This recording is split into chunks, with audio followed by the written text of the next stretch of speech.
वालेकुम जी, मैं हूँ अयाज अकबर यूसुफजई और आपको एक अहम खबर ये देने जा रहा हूँ कि तहरीक लब्बैक पाकिस्तान यानी TLP पर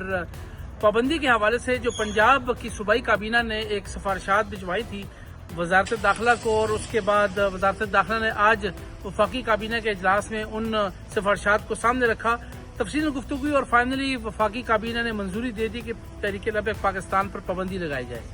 पाबंदी जो है इंतजाजी दहशतगर्दी एक्ट के तहत जो है इस पाबंदी लगाने की सिफारिश की गई और फौरी तौर पर वजारत कानून को बताया गया है कि वो रेफरेंस दायर करेंगे सुप्रीम कोर्ट में, और उसके बाद सुप्रीम कोर्ट की मंजूरी के बाद वो इलेक्शन कमीशन को जाएगा और एज अ जुमात TLP जो कि एक मजहबी और सियासी जुमात है उसको फाइनली जो है वो डी नोटिफाई किया जाएगा। उसके जो लोग हैं जो ऑलरेडी इलेक्टेड हैं पूरे पाकिस्तान में वो भी डिस्क्वालीफाई हो जाएंगे अगर वो किसी और जमात में नहीं जाते। ये क्या मामला हुआ, इसकी जरूरत क्यों पेश आई, इसका पस मंजर क्या है, इसकी हम डिटेल आपको सारी बताएंगे। कि ये जैसे आपको मालूम है कि TLP तहरीक लब्बैक पाकिस्तान एक सियासी और मजहबी जमात है। इन्होंने कुछ दिन कबल जो है वो अमेरिकन एम्बेसी इस्लामाबाद में आने के हवाले से ऐलान किया कि उन्होंने यहाँ पर आके लॉन्ग मार्च करना है और मुजाहरा करना है, क्योंकि जैसे आपको मालूम है कि अमेरिकन एम्बेसी रेड जोन में है और किसी मुल्क की एम्बेसी की जो हिफाजत होती है वो उस मुल्क की, उस इदारे, उस स्टेट की जिम्मेदारी होती है कि उसकी सिक्योरिटी को प्रोटेक्ट करे, भले आपके उस मुल्क के साथ जैसे मर्जी ताल्लुकात हों। लेकिन क्योंकि स्टेट की जिम्मेदारी है तो स्टेट ने अपनी जिम्मेदारी निभाते हुए उनके साथ नेगोशिएशन की लाहौर में, और लाहौर से जैसे TLP वहाँ से निकलने के हवाले से जैसे उन्होंने ऐलान किया उसके बाद पुरतशद्दुद कार्रवाइयाँ हुई। लाहौर पुलिस के साथ पंजाब पुलिस के साथ टकराव हुआ जिसके अंदर मुतअद्दिद पुलिस एहलकार जख्मी हुए, और इसके साथ साथ कुछ सिविल लोगों की हलाकतों के हवाले से भी खबरें सामने आई कि आम रागीर या आम जो सिविल लोग थे वो भी जो है इस पुरतशद्दुद कार्रवाइयों के जद में आए और किसी कोई जान से गया, कोई माजूर हो गया, किसी को चोट लगी और सरकारी और निजी अमलाक को भी नुकसान पहुंचा। उसके बाद फिर ये पड़ाव करते हैं और आगे आते हैं मुरीदके के पास, और मुरीदके के पास फिर एक बहुत बड़ा तसादम होता है जिसमें जलाओ घिराओ, पुलिस एहलकार, एक SHO जो है वो भी इसमें शहीद हुए। उसके अलावा मुतअद्दिद पुलिस एहलकार जो है कुछ माजूर हुए, कुछ जो है वो बहुत ज़्यादा शदीद तशवीशनाक हालत में अभी भी अस्पतालों में मौजूद हैं, और सिविलियन लोगों के हवाले से बताया जा रहा है कि बहुत ज़्यादा इसके अंदर उनकी भी कुछ लोग हलाक हुए यानी जाबाक हुए और कुछ लोग जो है ज़ख्मी हैं। और वहाँ पर मौजूद जो लोगों की गाड़ियाँ थी, दुकानें थी, मार्केटें थी, वो तमाम जो है उसको जलाया गया, जलाओ घराव किया गया, तो पुरतशद्दुद कार्रवाई की और खौफ व हिरास फैलाया गया। दहशत गर्दी के हवाले से बताया जा रहा है कि एक दहशत फैलाई गई उस एरिया के अंदर जो कि वहाँ के लोग जो है मैसूर रहे। फिर इस्लामाबाद को बंद रखा गया, पूरे GT रोड को बंद रखा गया, मोटरवे कई रोज तक बंद हुई, इकोनॉमिक एक्टिविटी मुअत्तल रही, लोगों का जिनकी शादियां थी, जिनकी फ्लाइट्स थी, जिनकी कारोबारी कुछ मामलात थे, वो तमाम तर, यानी मैं अगर ये लफ्ज़ कहूँ कि पाकिस्तान मुकम्मल तौर मफलूज हो गया, तमाम चीज़ें ख़त्म होगी तो ये गलत नहीं होगा। लोग एक कर्ब सी सिचुएशन में थे, स्कूल बंद थे, यूनिवर्सिटीज़ बंद थी, कॉलेजेस बंद थे, लोगों के दफातर बंद थे, लोगों की दुकानें बंद थी, तो अजीब किस्म का एक माहौल था। और ये कोई पहली मरतबा नहीं हुआ, इससे पहले भी इस तरह की कार्रवाई होती रही। फैजाबाद कुछ अरसा काफ़ी अरसे तक बंद रहा, फिर नेगोशिएशन हुई, फिर उस वक्त के DG रेंजर्स के हवाले से बताया जाता है कि उनकी मामलात हुए। वो जो एक वीडियो भी सामने आई थी जिसमें वो लिफाफे भी पकड़ा रहे थे, जो काफ़ी ज़्यादा बाद में उसकी तनकीद भी बनी। फिर उसके बाद सुप्रीम कोर्ट का भी इसमें एक धरना केस के हवाले से एक फैसला भी आया था, तो वो भी तमाम इसी चीज़ की कड़ी है। खैर उसमें फिर जो पेशरफ ये हुई कि फाइनली पंजाब हुकूमत ने ये फैसला किया कि एक समरी मूव की जाए कि TLP पर एज अ जमात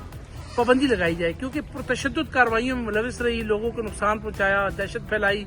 और सियासी जमातें जो है उनका ये वतीरा नहीं होता। तो फिर पंजाब की सूबाई काबीना का एक इजलास होता है जिसमें मंजूरी दी जाती है कि पंजाब की हद तक जो है TLP पर पाबंदी लगाई जाए, सिफारिशात मुरतब की जाती हैं जो कि वजारत दाखिला को भिजवाई जाती है। वजारत दाखिला फिर इसकी एक समरी बनाकर वफाकी काबीना को भिजवाती है, और किसी भी जुमात के ऊपर अगर आपने पाबंदी लगानी है तो उसकी वजूहात ठोस होनी चाहिए, उसके ग्राउंड्स बड़े मजबूत होने चाहिए, और फिर वफाकी काबीना में मंजूरी के बाद फाइनली इसको फिर आगे सुप्रीम कोर्ट में एक रेफरेंस दायर होता है, और उसके बाद फिर मंजूरी के बाद ये पूरा एक प्रोसेस है। तो आज इसी तरीके से एक 1 पॉइंट एजेंडा पर वफाकी काबीना का इजलास तलब किया गया था। उसमें वजारत दाखिला ने एक समरी पेश की, वो सिफारिशात जो पंजाब की सूबाई काबीना ने भेजी थी उसी सिफारिशात को जो है वो मुरतब करके वजारत दाखिला ने समरी की शक्ल में वफाकी काबीना के इजलास में रखा। उस पर नेगोशिएशन हुई और तमाम लोग इस पर तफसीली बात हुई, जो नुकसानात हुए उसके बारे में बताया गया, जो इंसानी जानें ज़ाया हुई उसके हवाले से बताया गया, जो शहादतें हुई, जो लोग जब हक हुए, तमाम चीज़ें इसके अंदर तफसीलन جو ہے وہ ڈسکس ہوئی اور فائنلی اس چیز پر سب راضی ہوئے کہ یہ کسی سیاسی یا مذہبی جماعت کے کام نہیں ہو سکتا، کیونکہ نہ تو سیاسی اور نہ مذہبی جماعت کو یہ حق حاصل ہے کہ وہ لوگوں کی سرکاری یا نجی املاک کو نقصان پہنچائے، لوگوں کی زندگی کے ساتھ کھیلے، دہشت پھیلائے، لوگوں کی کاروباری زندگی کو معطل کرے یا کچھ بھی ایسا کرے جس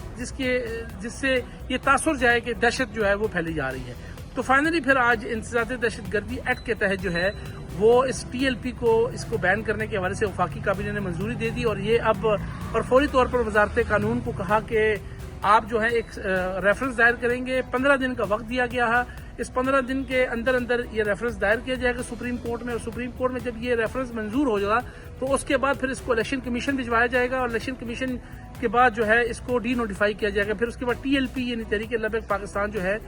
وہ مکمل طور پر جو ہے اس کو پابندی اس کی ہو جائے گی، اور اس کے بعد پھر یہ کسی قسم کی جماعت نہیں رہے گی۔ 2021 میں بھی ٹی ایل پی پر پابندی لگ چکی ہے، اور اسی لیے یہ پروسیس ہی کمپلیٹ ہوا تھا کہ پہلے وفاقی کابینہ سے اس کی منظوری ہوئی، پھر سپریم کورٹ میں گیا، سپریم کورٹ سے پھر الیکشن، لیکن پھر اس میں 6 مہینے تک یہ جو ہے یہ معطل رہی یا پابندی رہی، اس کے بعد اس شرط سے کہ آئندہ ٹی ایل پی کسی قسم کی پرتشدد کارروائیوں میں شامل نہیں ہوگی، کوئی کاروباری زندگی لوگوں کو خراب نہیں کریں گے، کوئی ایسا ایکٹ نہیں کریں گے جس سے دہشت پھیلے، کوئی ایسا کام نہیں ہوگا جس سے یہ تاثر جائے کہ یہ سیاسی یا مذہبی جماعت نہیں ہے، کوئی ایسا کام نہیں ہوگا جو خلاف قانون ہو، جو پاکستان کے آئین کے خلاف ہو۔ تو اس شرط پہ اس کو بحال کیا گیا، اور پھر الیکشن میں انہوں نے حصہ بھی لیا، لیکن بدقسمتی سے وہ معاملات جو ہے رکے نہیں، اور یہ معاملات اس حد تک آگے کہ لوگ اپنے ہی اسٹیٹ کے جو لوگ ہیں ان پہ مار داڑ کرنے کے لیے تیار رہے، مارا بھی، گلیلیں ماری، آنسو گیس کے شیل مارے، فائر آرمز مارے، کیا کیا چیزیں ہیں وہ سب نے ٹی وی میڈیا پہ دیکھی ہیں۔ تو اور سب سے بڑی بات یہ ہے کہ کاروباری زندگی معطل رہا، لوگوں کی سرکاری اور نجی املاک کو نقصان، کیونکہ سرکار کی جو املاک ہے وہ بھی تو لوگوں کے ٹیکس سے ہی بنتی ہیں، اس کو نقصان پہنچایا گیا۔ تو فائنلی حکومت پاکستان کا یعنی وفاقی کابینہ کا یہ فیصلہ آیا کہ اس جماعت کو اب فائنلی بین کر دیا جائے، اس پہ پابندی لگائی جائے تاکہ آئندہ یہ پارٹی کسی سیاست کی آڑ میں یا مذہب کی جماعتی کی آڑ میں جو ہے وہ کوئی ایسی پرتشدد کارروائیاں نہ کرے، اور اگر آگے کریں گے تو اس کے خلاف پھر سنگین ہینیس کرائم کے تحت جو ہے وہ مقدمات درج ہوں گے، تاکہ پھر آئندہ جو ہے وہ پھر کسی سیاسی جماعت کا لبادہ اوڑھ کے یا اپنے رائٹ ٹو پروٹیسٹ کے آڑ کے اندر لوگوں کی زندگی کو جیرن نہ بنائے۔ تو یہ ایک فیصلہ ہوا، 15 دن کا ٹائم ہے، 15 دن کے اندر یہ ریفرنس دائر ہو جائے گا، مجھے لگتا ہے کہ کل پرسوں ہی ہو جائے گا، اور ہفتے کے اندر ٹی ایل پی پر پابندی ہو جائے گی، اور پھر ٹی ایل پی جو ہے اور ان کے خلاف متعدد دفعات کے تحت جو ہے مقدمات بھی درج ہے۔ ان کی جو لیڈرشپ ہے وہ اس وقت منظر عام سے غائب ہے، آئی ڈونٹ نو وہ کہاں ہے، اور اس کے علاوہ جو ان کے کارکنان کے اوپر کریک ڈاؤن ہو رہا ہے، ان کے دفاتر کو سیل کیا گیا ہے، مکمل طور پر ایک سخت قسم کی کارروائیوں کا عمل شروع ہے، لیکن جب یہ بین ہو جائیں گی تو اس کے بعد مزید کارروائیوں اور مزید مقدمات بھی ان کے خلاف درج ہوں گے۔ ایاز اکبر، یوسف زئی کو اجازت دیں، اللہ حافظ۔